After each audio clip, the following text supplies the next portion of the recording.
Maka Tawus ibnu Kaisan, makna Tawus ay merak. Hal hada ism yuqalu ismuhu Zakwan, walakin Tawus laqab. Maka dilaqabi dia sebagai sang merak karena ilmunya. Maka yang jelas Tawus, sebagian ulama mengatakan namanya Zakwan. Tawus adalah laqab karena mereka melaqabi para muhaddisin dengan ilmunya.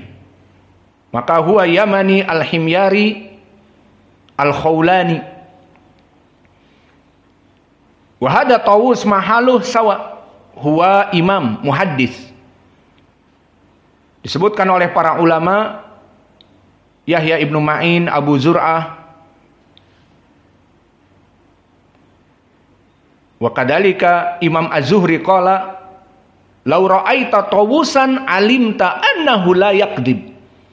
Jika kamu melihat Tawus dari segi wajahnya, kamu mengetahui bahwa dia itu tidak pendusta. Maka sebagian manusia, ya ibadallah, maka awas kalian jangan belajar berdusta. Karena di hadits Ibnu Mas'ud, iyyaka wal kadzib fa innahu yajuru ila syarr wa syarr yajuru ila nar. Maka hati-hati, jangan bermain-main terus dengan kedustaan. Karena kedustaan ya'ti ilal fujur, menyeret kalian kepada keburukan. Semua yang kalian perbuat gampang, tinggal bohong, selesai. Apapun yang kalian buat diketahui oleh ustadz, diketahui oleh temannya, diinterogasi, gampang tinggal bohong, selesai. Maka kebiasaan berbohong ini menyebabkan kelak kepada api neraka. Dan bahkan disebutkan fala yazalu annas yataharra bil kadzib fayaj'alullahu kadziban. Maka terus-menerus orang ini berdusta dan berdusta, Allah jadikan di hatinya senang berdusta, dicap sebagai pendusta. Jadi jangan terbiasa dengan dusta, apalagi thalabul ilm. Maka katakanlah kebenaran itu benar meskipun pahit. Qul al-haqqa walau kana murran. Maka sebutkan kebenaran itu meskipun pahit rasanya, daripada kesalahan hudu ilahuna, daripada dia itu berbohong dan manis rasanya, maka itu tidak baik. Maka dulu Tawus orang yang jujur, orang yang tidak berdusta. An Ibni Abbas. Maka selesai dari sanad dan sekarang kepada Ibnu Abbas, dan ini penutup pelajaran kita di hadis yang pertama. Dan madhab kita jika menyebutkan para sahabat, kita sebutkan keutamaan-keutamaannya min bab apa, seperti ucapan Imam Ibnu Taimiyah di Lamiyahnya, hubbus sahabati kullihim limadhabun wa mawaddatul qurba biha atawassalu. Bahwa kecintaan kita kepada para sahabat adalah madhab ahlu sunnah. Maka madhab ahlu sunnah mencintai seluruh para sahabat. Lalu jika ditanya bagaimana kita bisa mencintai para sahabat, dengan mengetahui biodata dan biografi mereka, iya apa tidak? Seperti kalian mencintai Cristiano Ronaldo, iya dan billah. Kenapa? Karena dia demikian dan demikian. Kalian membaca tarikhnya, iya apa tidak? Alhasil, tak kenal maka tak sayang, pepatah Indonesia. Jika kamu mengenal dia, kamu akan menyayanginya. Maka kalau begitu, cintailah para sahabat.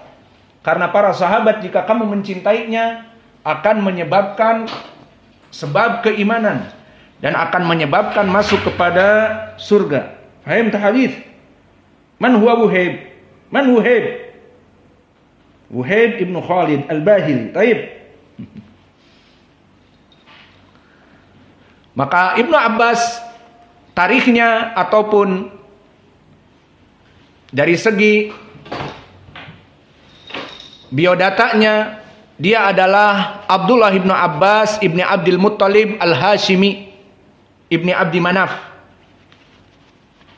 Maka dia anak dari paman Nabi. Berarti dengan Nabi apa kedudukannya? Anak paman, sepupu. Dan keutamaannya sangat banyak.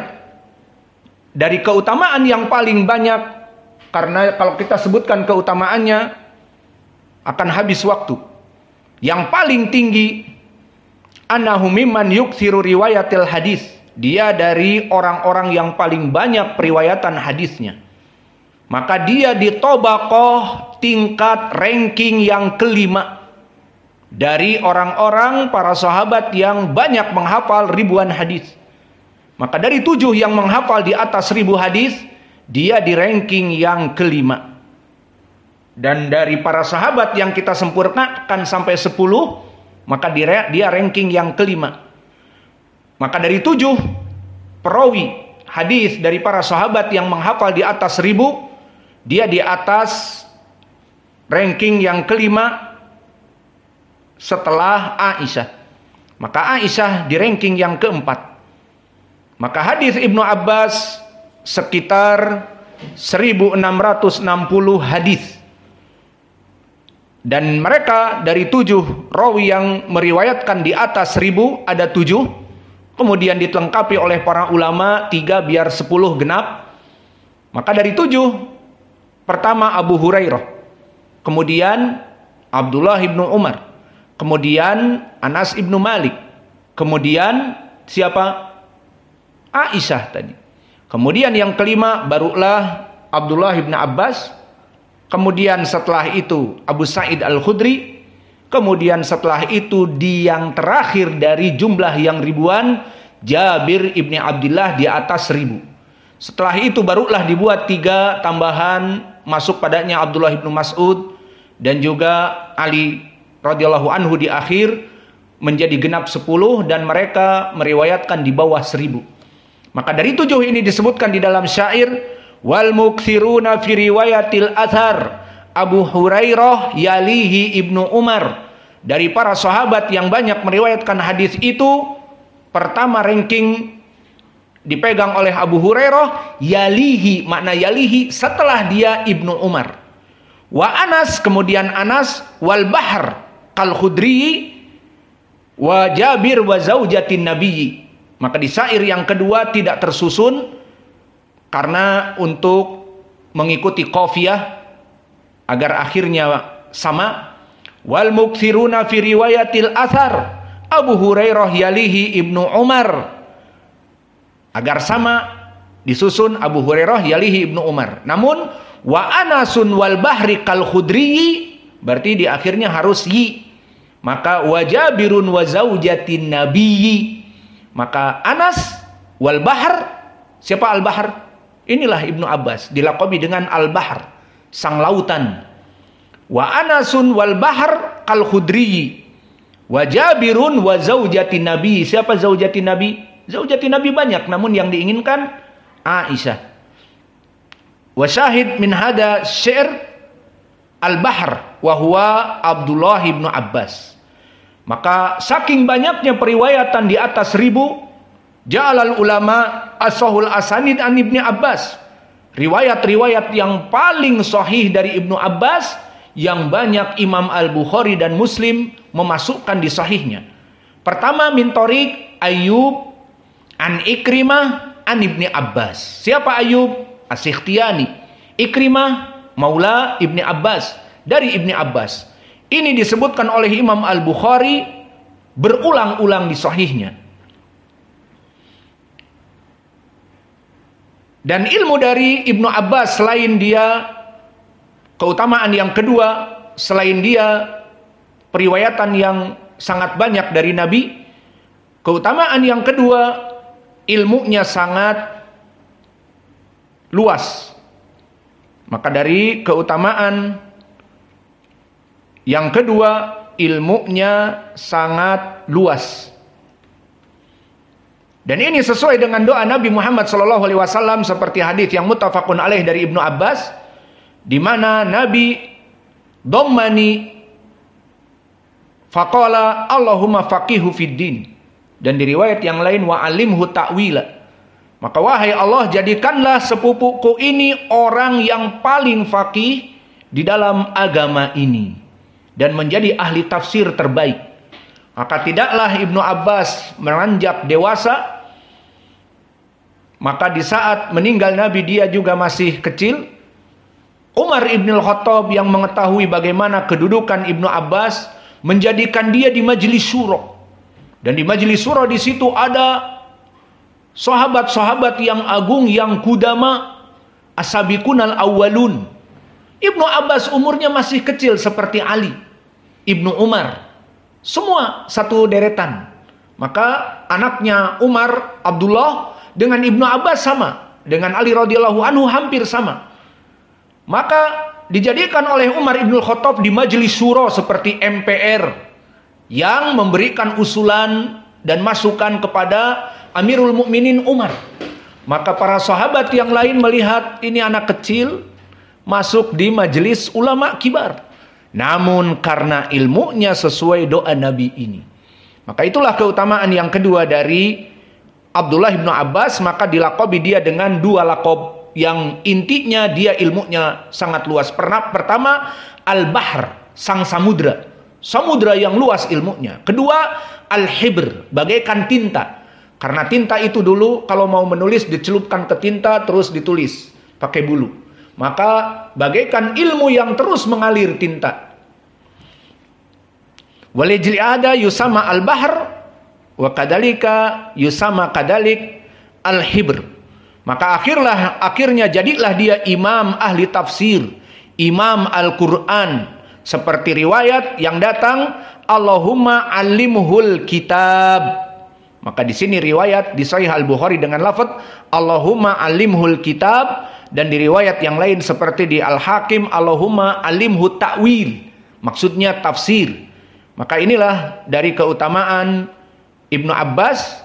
Dan adapun lafaz yang disebutkan oleh Nabi di dalam matan ini ihtajama, bahwa Nabi melaksanakan bekam, hada huwa syahiduna fi hadal hadis. Ini poin pendalilannya.